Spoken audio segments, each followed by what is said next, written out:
Hey everyone, and welcome to Almost Cancelled. I'm Peter, that is Connor, and we are going to talk about The Punisher Season 1, Episode 5. It is called Gunner. Full spoilers for the episode, as always.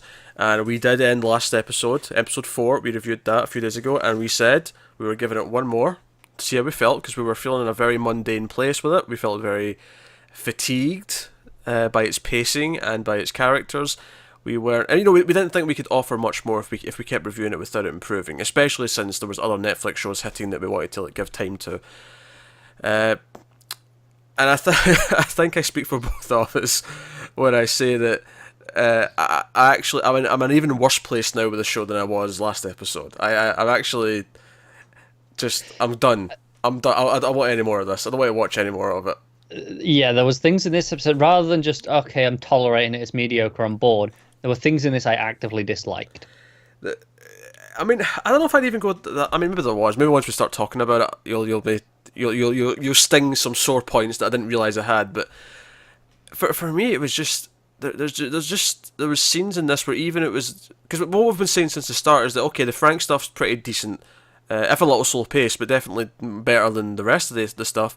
But there were scenes in this even with Frank where I was just like, this isn't working the way it should be. There's an entire scene with Karen where she's crying at him because Madani came to speak to her about him, and because she's looking into is Frank alive, and she's not telling her superiors and blah blah blah, and Karen's like they're standing at the waterfront and like she's crying, and all I could think was, why is this shot so boring? It's just short reverse shot. It's an emotional scene. Do some handheld. Do a close up. Do something with the camera. Do something with the music, and it just. I mean, I feel like in terms of direction, like a scene like that should have way more going on, and instead it feels lazy. It feels like George Lucas prequel era. George was. I can think of at least a few shots in those, at least a few couple of shots in those entire movies where I was like, well, I like that shot. I couldn't tell you a single one from this episode. I don't remember enough of those movies to even have a guess at a favourite shot, but go on. Not good movies, but there are a couple of shots where I will defend. How many shots do you think? How many shots do you think in that trilogy there are in total? Oh, in total? Oh, over 1,000, you'd say? Yeah, probably. Yeah, and you've got like maybe 3 or 4 equally. Yeah. I'm not defending the movies. Okay, I'm just pointing that out. Just pointing out. But all I could think was, this is because, okay, fine, we're in the Homeland Security. Again, I still feel that the camera should be doing more to make this more interesting, but it's shot in such a, everything's a mid-shot, just kind of like, there to, like, tearish. Do you know what? It feels particularly worse after, we started watching Godless since the last episode. Oh, God, we had another episode of Mr. Robot this week, again, since we watched the first chunk, and I'm like, yeah, this is what interesting TV looks like. Yeah, this is what filmmaking looks like. Whereas Punisher, like, obviously it does a little bit more, obviously for the action scenes because it knows it has to kind of do something with them. Although even in that sense, I thought some of the action in this was actually really bad in terms of how it's filmed. Yeah, it was the geography of it. Yeah, was a little bit confusing. Yeah, there's an extended action sequence towards the end of this episode in the forest, and. First of all, it just looked really cheap to me. I think, honestly, it might not even be this show's fault. It might be more the fact that type of forest is exactly the type of forest that students go make horror films in because it's cheap to do. And I think it's because it's shot, because I think they're using like 4K video rather than shooting on film, so it has a video look to it, and it really reminded me of like no budget movies that are made in the woods. It just kind of reminded me of that, even though obviously you've got people with guns and doing some actual combat. It gave me those vibes, and there was too many wide shots as well, I thought, in that scene where it felt like I'm just watching them. I find it really hard to, because obviously there was nothing that really denoted whereabouts in the forest they were. It was just trees. There was nothing specific to give me everything was identical. Any clue. Yeah, it was just like, okay, someone's behind that tree. Okay, well, I couldn't tell you which tree because they all the same. And it almost got interesting when Micro was watching on the what do you call them, drone. He's on the drone. Yeah. And he's watching, he's like, hey, right, there's 2 guys, because they've run out of ammo, so Frank's got a knife, and his buddy Gunner, who we'll talk about in a minute, but like they've got knives, and that's it. But Michael's on the comms. He's like, hey, there's two guys coming up, one on the left, one on the right, and he's like, sort of like, oh, this could actually be interesting. You know, if he could direct him almost out of the danger. Yeah, the problem is he kind of just goes, they're there, then they take him down. And that's it. Yeah, there's no more of it. It's just that one little moment, which was disappointing because I thought, oh, this is almost was about to get interesting, and then it just kind of, oh, this was just a typical action scene. But no, like, so yeah, the office stuff. Every time it cuts to Homeland Security, okay, I get that it's not going to be as interesting, but you still film it to match the emotion of what's going on, and maybe that's the point, is that there is no emotion. It all feels very dull because, again, everything is like, I don't know what it is, but in this episode specifically, I was noticing when they were in the hallway, it was Madani and Stein talking to each other, and I'm like, is it just me, or is there a lot more office sound effects in the background just to emphasise how dull a location this is? I could hear, like, computer clanking going on, I could hear phones ringing. The thing is, I don't know if there was more, or if you're just so bored of the dialogue you stopped listening to it. That is very possible. It is very possible that I was just paying more attention to that because I just didn't want to listen to the dialogue anymore. Yeah. Just in its defense for its consistency, it might be just the boring dialogue compared to just poor sound editing. Because going back to that scene with Frank and Karen, like, it's supposed to be emotional. She's like, oh, killing them all is not really going to make a difference. Like, the public will never know what they did. Like, you're just going to make them martyrs. You're going to make them more, make men like them more powerful almost by doing it. And she's trying, and I'm like, this is an interesting avenue to go down. Yeah, go down this route. Like, no, killing them is not enough. You have to expose them. Like, do something else. Make it more of a plan. And he just kind of like, no. And I'm like, you could really play the moment here of him. Like, I think the point is that he is so kind of psychotic, really, that he's like, no, nothing else. Like, I have to just kill them. They need to die. That's all he knows. That's all okay. There's something to play with in that scene, but it plays it so. Not even straight, just so simple. Like, it's by the numbers, isn't it? It doesn't do anything with it. It's just like it's color by numbers. Yeah, you know how, like, just to go back to the George Lucas comparison with the prequels, you know how he, like, was criticised a lot for seeming to just always be sitting in his director's chair, just sitting. Yeah. He's directing from a chair, he never stands up and never actually goes up and makes directions. He just sits in his chair. That's what, from a directing point of view, this scene felt the equivalent of directing from a couch. You're on a couch, you're just comfy. You get your feet up, you got a recliner. You're like, This is good. You keep doing you. Yeah, action. Yes. Oh yeah. Oh, cut. Is it time to cut? Yeah. That's kind of what it felt like, and so the scene didn't work. Talking about scenes that didn't work, back into the Homeland Security stuff, you've got this whole there's supposed to be drama here, where you think Stein might rat her out that she knows Frank Castle's alive. That's the thing. She doesn't want anyone to know. She wants to look into it and find out why there's a conspiracy. That's why she talks to Karen, blah, blah, blah, blah. And Stein finds out, and he's like, hey, if they ask me point blank, I'm not going to lie to them. And later on, the superiors are in and they're asking questions of Madani, and then he goes in and he's asked, oh, do you have any suspects for this? And it just cuts to outside, and she's waiting in the hall, and he comes out and he just rushes to the elevator, and I'm like, is this supposed to be suspenseful, so to find out whether or not he did? And I'm like, I just don't care. And I think it's like, well, I know he didn't, because it's episode 5, and we have exactly. more to do. Yeah. Because again, this show has played everything by the numbers. It hasn't swerved anything. Like, it would have been a more interesting swerve if he did tell them, and her plans, went a bit askew, and she has to compensate and do something. But no, it just went exactly as we thought it would. Also, so Rollins that we saw in the flashbacks, the villain over in Afghanistan, he is now, we see him here at the CIA, kind of, and he, in present day, doing his thing. And it's kind of like, okay, so now Frank knows that this Agent Orange is like the head bad guy, and like, this is who we're kind of hunting. And it comes to him at the CIA, and he's making speeches. He's got a dodgy eye, after fighting in Afghanistan or whatever. And we see that he's kind of getting a promotion, and his superior's giving him one, and like he's getting a medal for being, but it's one of those Secret Service medals where we can't let anyone know you've got a medal. So it's like, here, you earned it, but we're keeping this. And later on, it's revealed that he's actually got bugs in the Homeland Security office, and he's actually listening to Madani and Stein talking about all this, and I felt like this was revealed and presented to me in the most uninteresting way possible. Yeah, definitely. It cuts to him with headphones on, and especially since we've not even seen him in present day before this episode, we'd only seen him in the flashback. I feel like surely we shouldn't know where he is in present day until he makes a grand reveal. like I feel like that's the way to go about it. Or alternatively, build him a bit more before doing this. Before going, oh, he's watching everyone. He's in on everything. Build him a bit more as a character before that, and tell me, what he's doing in present day. Because it does a little bit. It goes, oh, he's at the CIA. He's doing this stuff, but it doesn't really give me enough time with him to care that, oh, okay, he's watching everyone.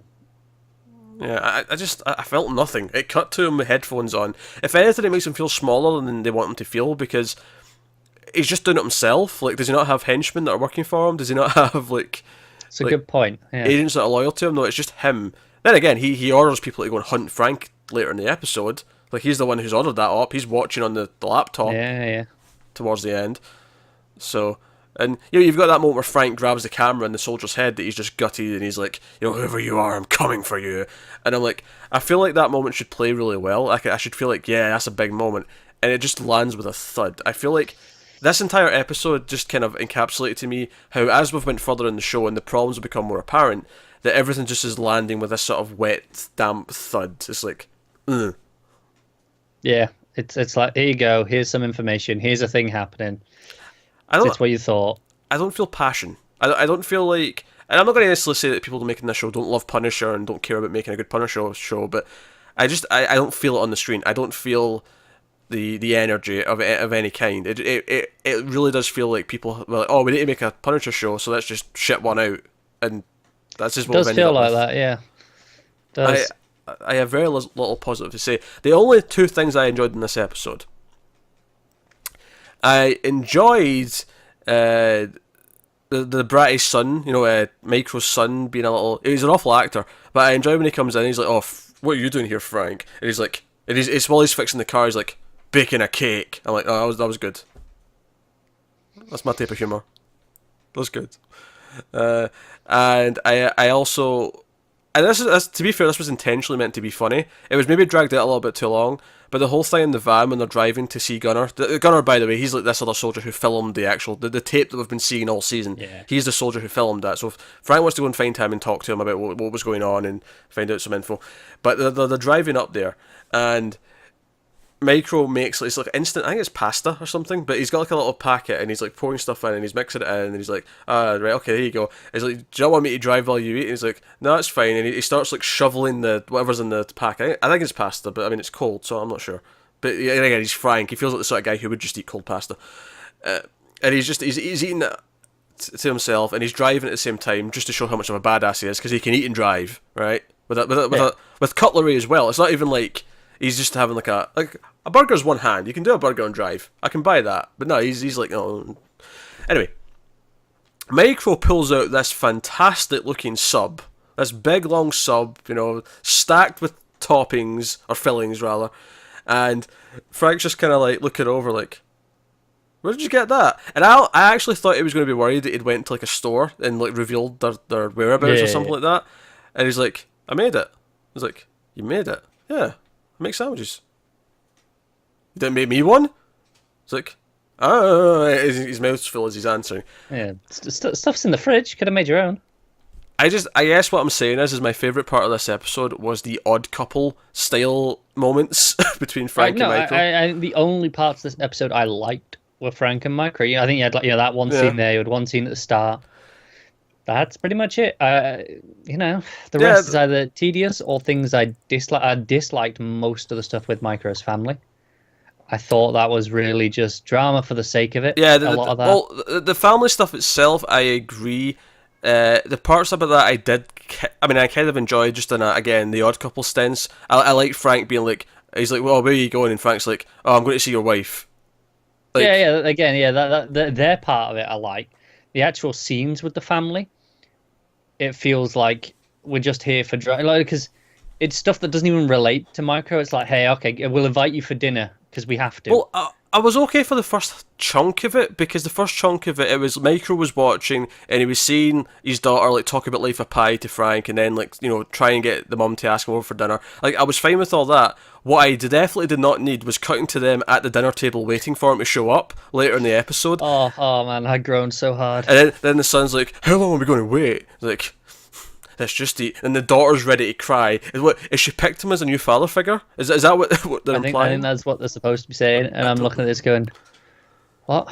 I was not feeling that.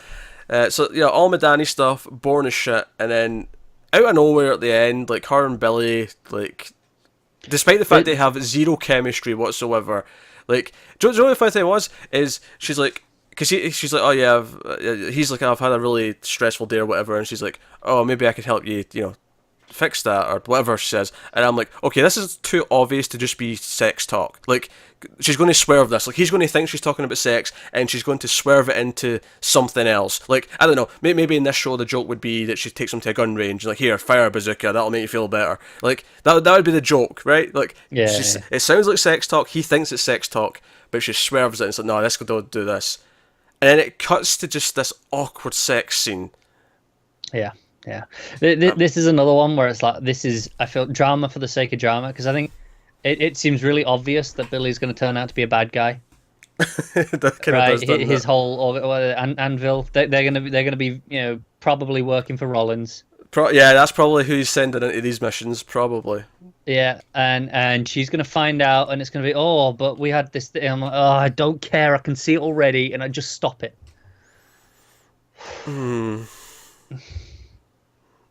That would explain why maybe Frank and Curtis haven't trusted him with the knowledge that he's alive. Maybe.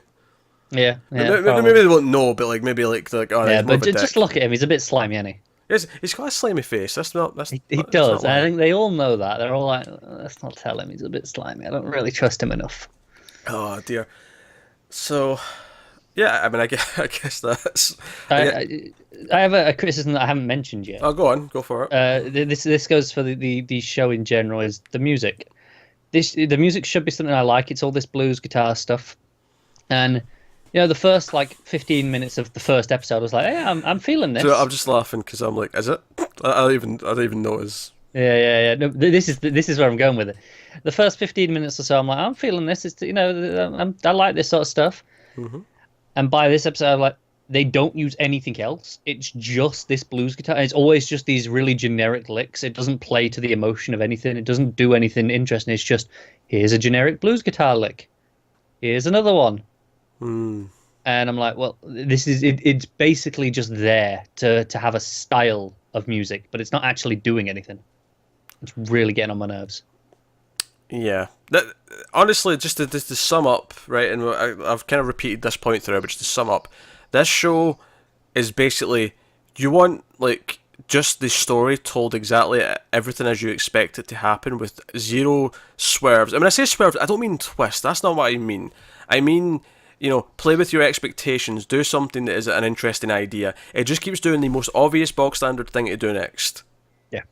To the point where sometimes, like I said with the sex talk thing, it's so blatantly obvious that it has to be a swerve. It has to be, no, it's going to turn out to be something else. That's the point of it. And then it just is what she said it was, or what it sounded like. And yeah. It's rough, isn't it?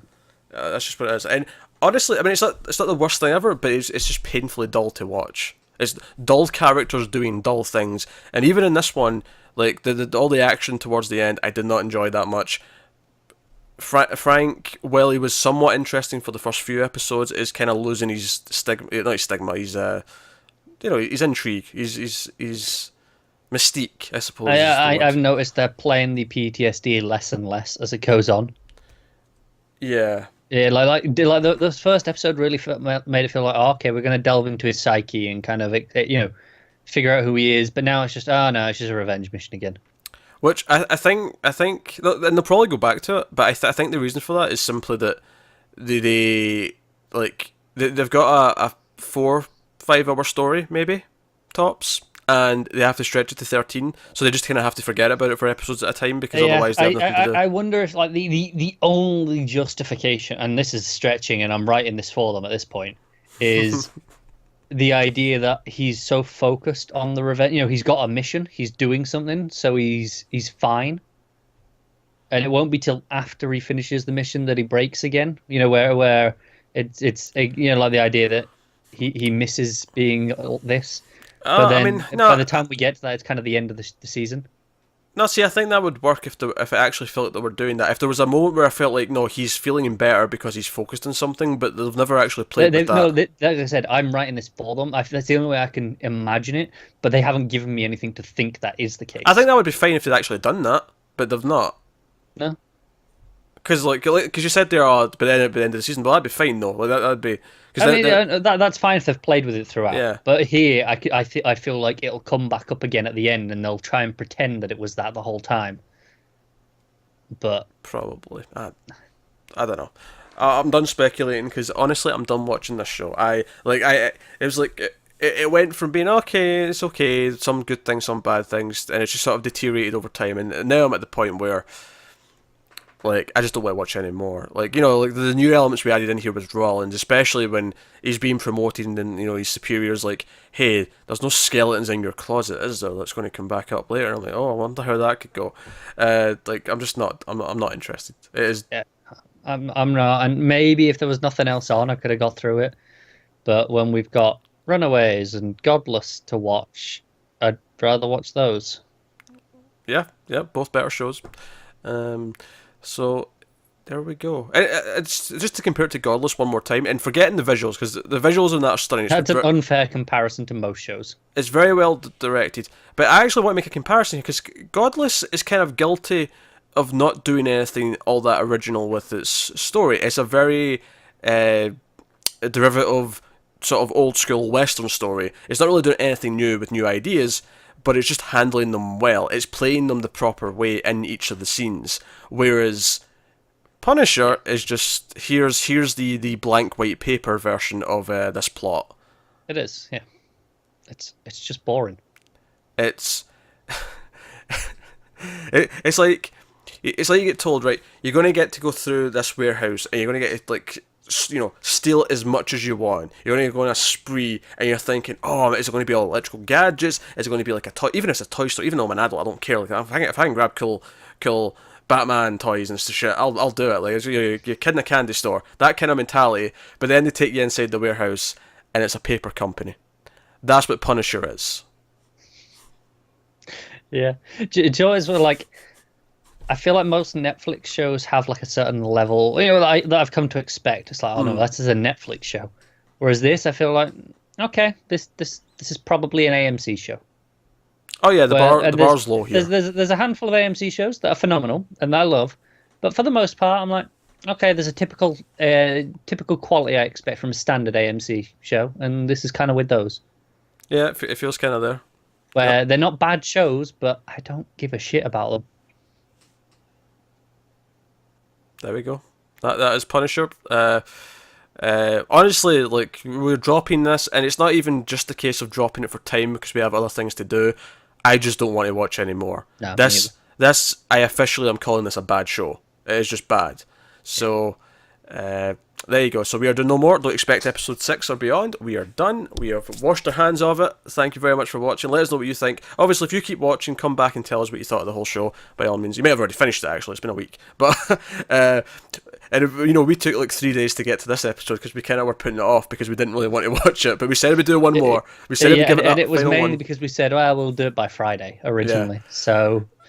We stuck to Friday. So that is us. So let us know what you think. Like, subscribe, all that stuff. Get us on the Twitters at mild_fuzz for channel updates. If you want to support the channel, head over to patreon.com/milefuzztv. You can do that over there. But otherwise, that is us. So thank you once again for watching, guys. Keep watching TV. Have you got any vanilla?